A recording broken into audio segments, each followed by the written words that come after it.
Yun mga tol, isang mapagpalang gabi sa ating lahat. Ngayon lang ako nakapag-video mga tol. Ngayon mga tol ay welcome back to my YouTube channel.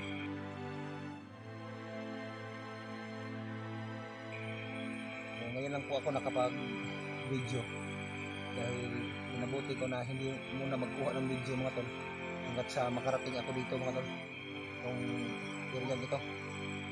Ngayong gabi medyo nahihirapan ako sa paligid dito mga tol dahil napakadilim ng paligid mga tol.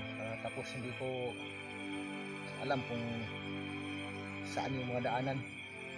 So itong pinagpahingahan ko ngayon,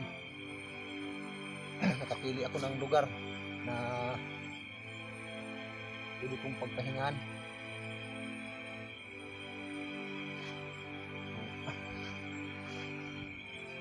Maganda din dito mga tol dahil may malaking punong kahoy. Kakatapos lang po ulan, dito lang po ako nagpapahinga. So, yung mga upload ko ng mga videos mga tol ay sinadya ko talaga yun na mahuli yung mga video. So, upload na yan mga tol, mga isang araw at 2 gabi na po ako mga tol na nakarating dito sa Kagubatan. Hindi lang ako nagkuha ng video nakarang gabi yung pag-akyat ko dahil pinilit ko talaga na makapasok ako dito sa area dito mga tol. Masyadong malayo yung area na ito. So kaninang madaling araw hanggang hapon kaya hindi ako nakakuha ng video dahil lubat yung cellphone ko mga tol. Buti na lang ay nakadala ako ng power bank. So, ngayon nakapag-charge ako mga tol, nakapag-video na ako. Itong area na to na kinararatingan ko ngayon, so malapit na ito sa kinaroroonan ng aking mga kasama. Kaya hanggang gabi ay pinilit ko talagang maglakbay mga tol upang makarating ako dito.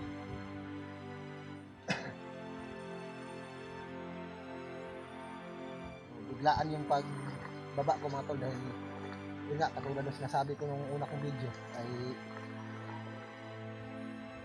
emergency yung pagbaba ko mga tol. Pinuntahan ko na yung 2 kong anak, binisita ko para malaman ko din yung kalagayan nila.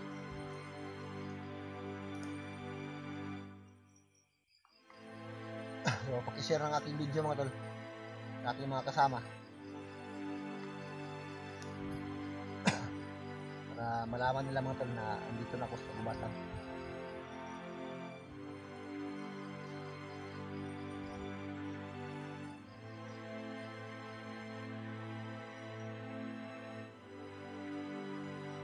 Grabe yung mga tol, sobrang lakas talaga ng ulan kanina.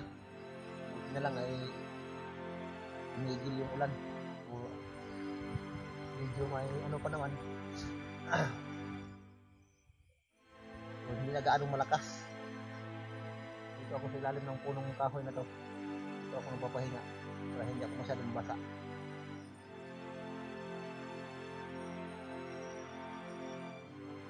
Hindi ko talaga matiis mga tol na manatili doon sa pagbaba ko. So, umakyat ako muli para ipagpatuloy yung paglalakbay ko para mahanap yung mag-ina ko mga tol. So, hindi ko matiis kung nandun ako sa baba. So, wala naman akong gagawin doon. So, kailangan ko talaga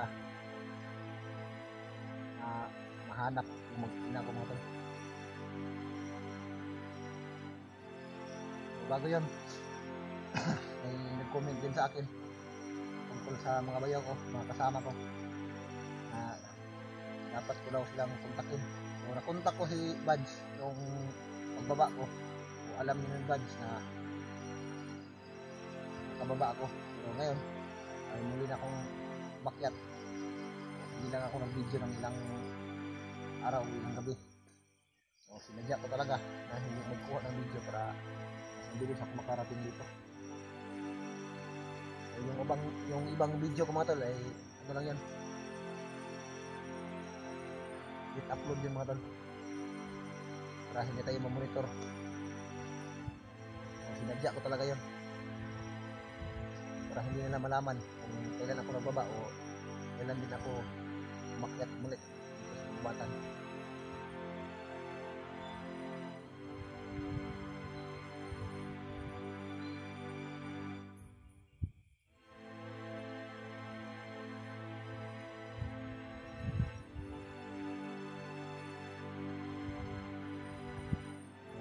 Nabalikan ko mga tol yung area na dati namin napuntahan ni Dave at ni Julio, kasi yung kubo na natagpuan namin, parang duda ako kasi doon mga tol. Kailangan kong silipin yung kubo na yun dahil iba yung pakiramdam ko doon.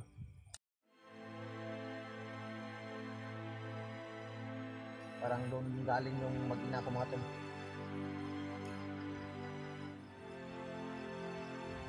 So, sa paglalakbay ko mga tol, sa paghahanap ko ng aking mag-ina, aksidente kong nakita yung gamit ng asawa ko, yung sa kanyang yung gamit sa pagbubuntis mga tol, yung pinapakita doon sa papel na pinapakita doon sa ano yung tawag nun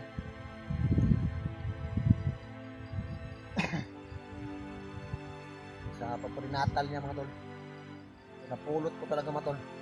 Ibig sabihin itong nilalakaran ko ngayon, itong tinutunguhan ko, sinusundan ko lang kung saan yung direksyon at saan banda. Napulot ko yung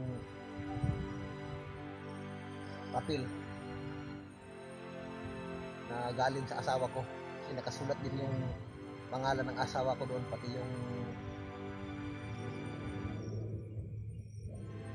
ano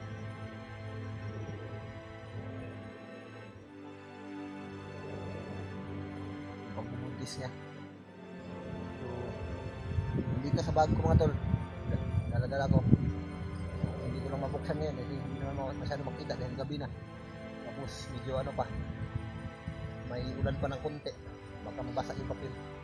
So, buti na lang napulot ko mga tol ay nakabalot pa ng silupin.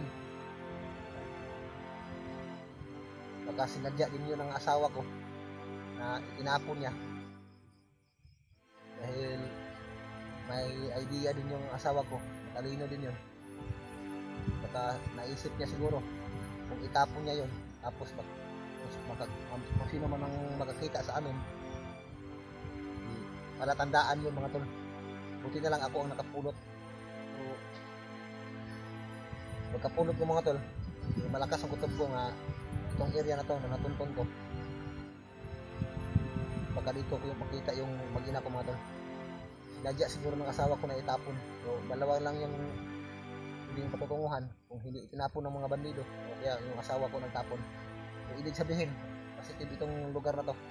So dito dumaan yung mag-ina ko mga tol, dito nila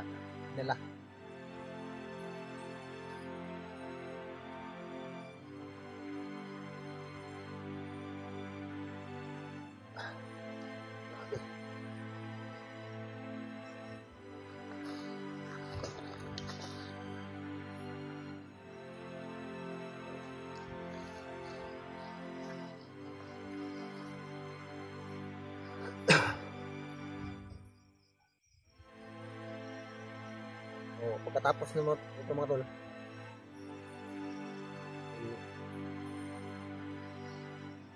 maglalakbay ako muli.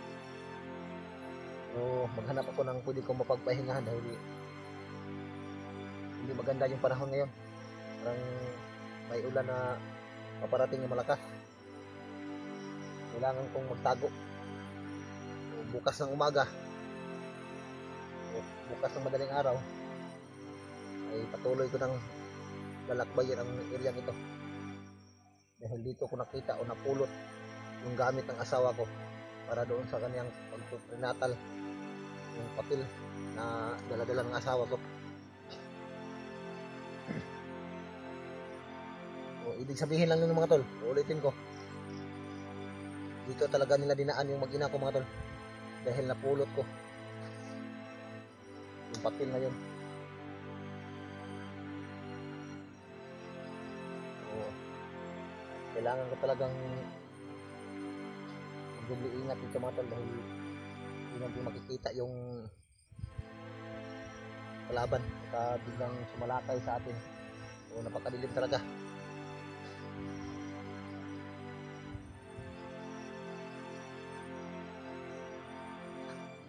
Pakisuyo mga tol, paki-share ng aking video para malaman din ng aking mga kasama na itong area na to na narating ko ay dito ko napulot yung gamit ng asawa ko. So sinusundan ko lang mga tol kung saan yung direksyon.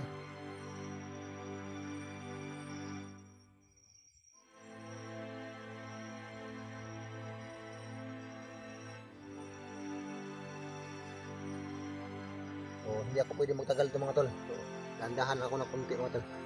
Dahil parang yung ulan ay medyo malakas.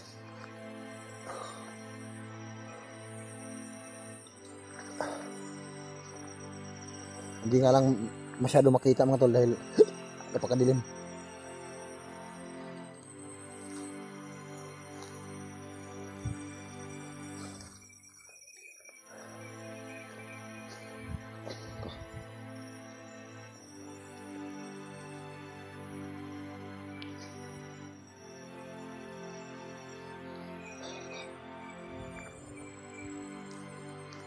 Oo, hirap ako sa pag ano dito mga tol.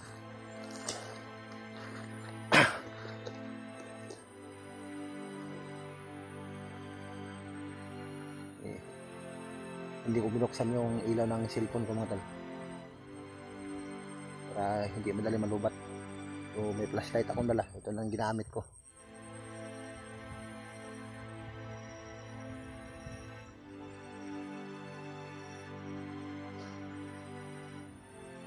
Parang iba na yung simoy ng hangin dito mga tol.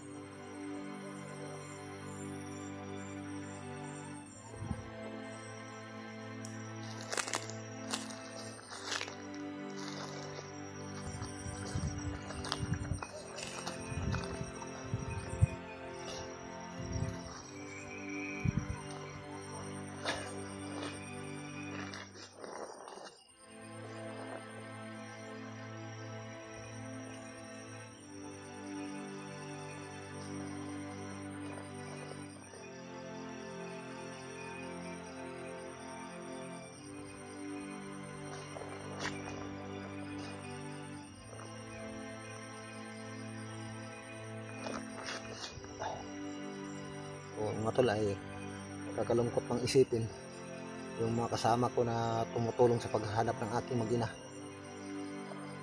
Yung iba ay naambush daw sila. Yung tinignan ko yung mga videos nila ay nalaman ko naambush yung mga kasama ko. Sana masalubong ko yung mga kasama ko dito mga tol.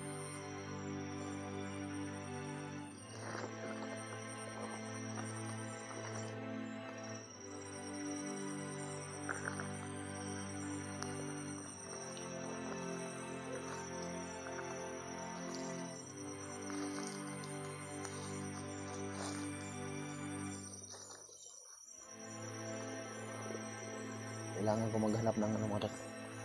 Maghanap ng pwede kong mapagpatago at mapagtaguan dito.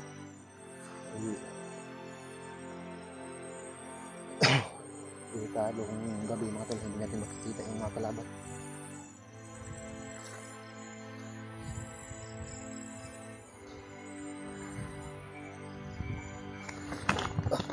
Sabi napakadulas ng ano.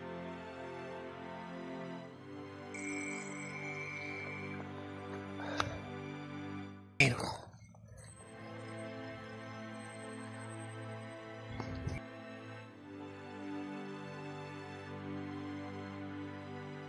Ayan mga tol.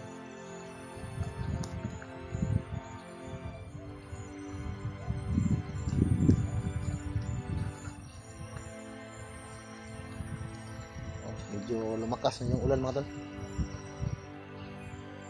Kailangan ko talagang makahanap ng pwede ko mapagsilungan.